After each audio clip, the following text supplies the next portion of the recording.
afternoon, Airsofters, and welcome to another episode of the Jesse Hill Airsoft Corner. Today we're going to be talking about Airsoft pads and how they can affect your gameplay and what to buy, whether it be just for simple costuming or just because you want to get all decked out or just simply because you don't want to get hit too much in a soft area. So let's just get started. First we're going to talk about face masks and all that kind of thing.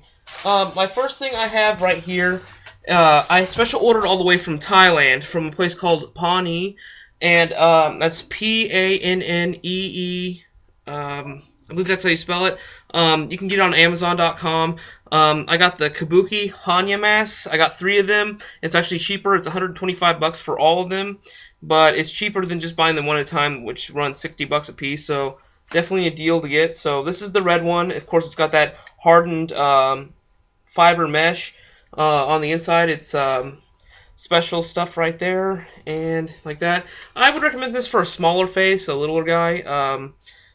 It fits pretty well to about there, but I recommend getting a shamog or something, which we'll get into that, or a baklave to go over your head, and then put this on over it, because if you get shot, I got shot in the ear, and I actually got shot.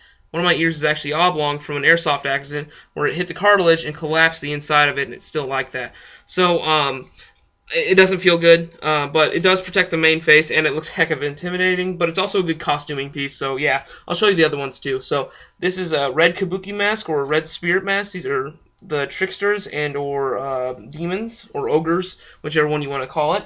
They got the red one. It comes with a black one, which goes really well with the armor I have. And then they have the white one, the white spirit. I like this one a lot. These also come in half masks, where all this right up here is cut off, so that you can just have the mouthpiece, and you can probably throw on some good goggles or something like that. The other ones I don't have, like the full face-plated mesh piece. A quick warning about those: if you are going to play a section game, use heavier pellets, because softer pellets, like I tell a lot of people at my work, if you use softer pellets, they can...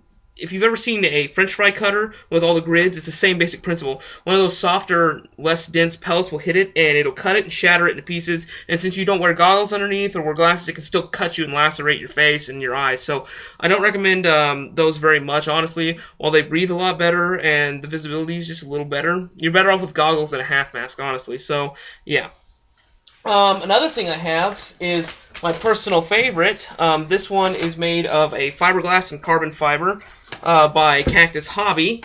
It's Army 2 mask. I kept it on the flat black because it looks a little more intimidating to me. It shows less emotion. It's really well built. I mean, this thing is hard as a rock, and it's really nice.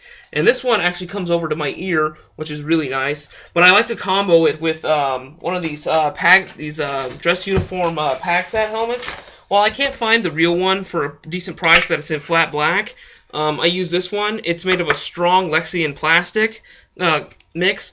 While it's not bulletproof, it's very resistant to a lot of things. It stops a lot of stuff. It just won't stop a bullet. But then again, helmets aren't made to stop bullets. They're supposed to help protect you from shrapnel. If you read anything about helmets, I was in the military, so trust me, I know. But this one's a really nice one. It's really not. It's a parade helmet, of course. There's a little piece of foam in here that makes it able to sit on top of your head like so. But I have a hat that actually goes with this well. But I took it out so it can accommodate my mask, which is really easy. You just pull it and it slides right out like this. And yeah, I have it laying around here somewhere, but just not at the moment. But I recommend these. These run about $12. That's not too bad. They come in a green and a tan one as well. But like I said, I like the black. It's non-affiliated. You know, I'm not a big fan of the desert colors or the Marpat or anything like that. So I just stuck with black because it's got that intimidation factor. So those are the masks. Of course, some of them do get a little hot. So, you know, just try not to breathe too much. But yeah, they're really nice. They work quite a bit. They do the job, certainly. They protect you. But I recommend them. But sometimes those masks can run a lot, and a lot of people just go ahead and buy like the JT paintball mask, which is fine. Yeah, I mean, I just wanted to go for looks as well. They're very functional. They're very comfortable. The ogre masks, I had to switch around some of the padding on the inside. I'm probably gonna change it to cloth padding rather than the foam padding because it does sweat. And if you do buy those from Pawnee, they're going to come with a resin on the outside that is a little sticky. When you sweat, it'll start peeling onto your skin. It's not toxic, but it's very bitter, and it's yeah. So Just if I were you, I'd get like some kind of cloth padding and glue it in there, like a cheek pad and forehead pad and a chin pad, because it is for a smaller face like mine. I got a little head and a big body, so it does fit me. It's just be warned, it stops about right there where my sideburns at, so it's not going to cover your full face to a degree. It'll stop right around there. So yeah, I recommend you definitely get something like a fabric hood underneath that, or something like that, or some kind of baklave or shamag, as people call it. Now let's move on to those. All right, shamags are something that originated in the Mideast, and I think parts of Asia that are closer, around Turkey, India is where this one is made. These are really nice. They're very large. I have it folded in a triangle because it's just so stupidly big. The cool thing about these is like you can wrap them around your neck as a nice scarf. It looks pretty good. I wear it like this, pretty much, really simple. I'm not going to tie it, but it's really simple. I can pull it up over my face, that kind of stuff, but I'm, try to keep a low profile and not look like I'm about to rob someplace. But they're really nice. You can even wrap them around your head and do all that kind of stuff, but I'm not going to do that right now. But the idea is, you got a cool one. They come in a lot of colors, too. I also have a red one around here somewhere, floating around. But I got that for Christmas. But they're really nice. The one I bought, the black one, the first one, really served its purpose well. And actually, I was able to wrap it around the crest of this mask right here around my head, and it was able to protect it quite a bit. They do get a little warm, so if you're going to use a shamag combo, I recommend you don't play inside, because a lot of the inside sports do get hot, even if they keep the place cold. So I recommend you use that outside during the winter years or something, or just for a fashion piece. But man, if that thing's on your neck, man, you get warm quick. I'm a really hot-blooded guy, so So another thing is you can also get silk scarves like this. I got this from a Cambodian woman who was a former sex slave. They taught her textiles. These also help too. It's also thinner, so you can also wrap that around your neck. It's a little more functional, considering that the shamag is really large and stuff like this. This one's really nice too. A good scarf will help as well to protect your neck, because it sucks to get shot in the neck. But so that's the cloth protection kind of stuff like that. Moving on to something. I'm probably gonna have to move back a little bit, but first I'm going to show you some of the stuff I got. I don't remember the name of these. I did get these off Amazon. They're from Germany. They're Riot Kevlar and Riot plates. So I'll show you just them. They were actually surprisingly cheap. I got this one for, I believe, $70 for something totally functional. They use these for Riot, in case you didn't notice. Very nice, very strong, super durable. I mean, I put them through the paces, and there's not really a scratch on them at all. If you can take a close look, nothing. It's still polished and shiny. They're really nice. A lot of people say, "Oh, well, that's wussy to wear all that armor." It's like, well, you never know what the game is going to be. If you want to dress the part of like a juggernaut or something, which I do, I'm a heavy weapons guy, so if you want to dress up like that, it really looks cool. It's good for costuming, and even if you're not even playing Airsoft, it'd be good for costuming at like a sci-fi convention or something like that, which is pretty cool too. So these are really functional. They work really well. I don't know the name of the hardware, but I'll show you the logo in case you need to cross-reference it. Maybe you guys know. I just don't remember at the top of my head. I just can't remember. It comes in these little neat bags they give you too, in case you want to put it up. But these are police issue Riot gear. I'll show you the forearm grips as well. So we covered the shin guards, and now I'm going to show you the forearm guards. These are pretty big. I got big forearms, so in comparison to my head, that's pretty large. So these are actually not shin guards. These are arm guards, but they're full cover arm guards, as in it covers the top of your arm as well as the outside. These are really strong, that same durable fiber material with a nice, comfortable padding. These are really nice as well. They really work. They got the elbow covers. Like I said, my plate carrier has a shoulder guard, so it kind of comes up perfectly like I'm a walking tortoise. So it's really nice. They do get a little warm. They breathe very well, but they still get warm. Of course, no amount of armor is not going to get warm. So I recommend them. Of course, it's made by the same company. So yeah, go check it out. They also have they have a lot of varieties. I just like these because they were more flat black. Some of them have a gray plate, which, like I said, I like the unaffiliated color. It's just a little more neutral for me. Let's see. And finally, I'm going to move on to my plate carrier. The cool thing about plate carriers is, of course, it's MOLLE equipped. You can put pouches and bags and all kinds of stuff, put your tools in and all that stuff like that.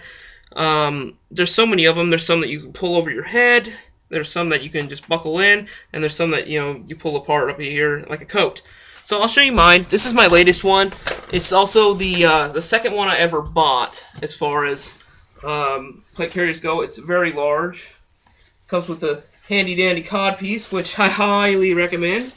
Of course, it's got the flags and all that stuff I put on there myself. I'm a big Israeli supporter and stuff like that, and I'm a Christian, so anybody that watches this pretty much knows. But yeah, it's really useful. It's got the cool neck guard. I took off the throat guard because, as you can tell, I have no neck. I'm a really stocky guy, but she opens up like so, and you can fit yourself in there. I'm not going to open it all the way up, but really roomy, really spacious, and you can also adjust it on the sides right here. So in case you got a bit of a beer gut like I do, it really helps. Finally, I want to stop at the last part, which I think is the most important. As an airsoft worker, I always see people get injured in many ways. I've seen people get shot in the forehead, I've seen them get grazed and skin cut open, I've seen a lot of weird stuff. But I can tell you the worst ones to watch are the people that get shot in the nuts. That is by far the worst thing ever. So I strongly recommend that you wear a sports cup if you are a male. And, females getting shot there, it still doesn't feel good. So I strongly recommend getting some sort of protection, maybe stuff a sock or something in there. But I got a little more professional, so I got my my Kevlar leg guards. Again, these are very functional, military kind of stuff. It's very light. As you can see, there's that nice little cod piece to protect me. Little's kind of garish, but it really helps protect me in my groin because, I've seen guys get shot and game over. So yeah, there's that. Also, I happen to have gloves. Now, a lot of people are thrown up against this.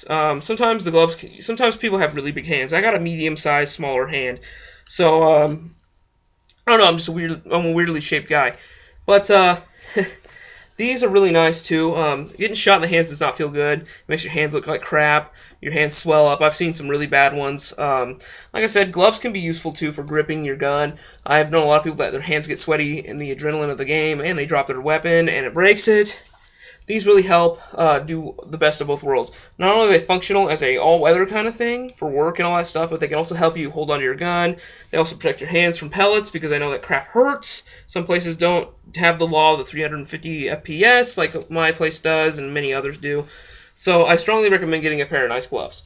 Even if you don't play Airsoft, they're still useful. They still have their purpose in your life, so pick up a pair.